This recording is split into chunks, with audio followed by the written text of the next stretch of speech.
వ్యవసాయం అనేటటువంటి దాని గురించి ఎవరికి పట్టని దశలో, ఏ ప్రభుత్వాలకి పట్టని దశలో, పైన డ్రామాలు ఆడేటటువంటి దశలో ప్రతి రైతుకి 6,000 రూపాయలు అనేటువంటి ఒక సరికొత్త విధానాన్ని తెర మీదకి తీసుకొచ్చింది మోడీ సర్కార్, వేస్తూనే ఉంది.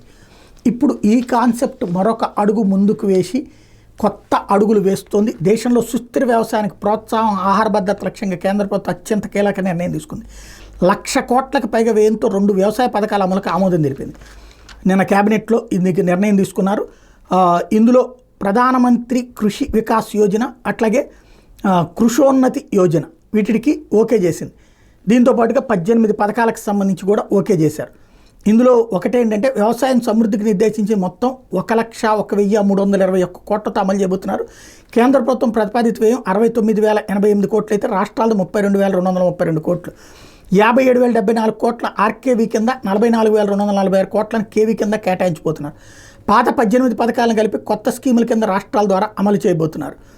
అదే సందర్భంలో ఇందులో వ్యవసాయ సాయం అన్నటువంటిది అత్యంత కీలకం కాబోతుంది. రాబోయేటటువంటి రోజుల్లో దీనికి సంబంధించిన విధి విధానాలు ఏంటన్నది తెలియాల్సి ఉంది.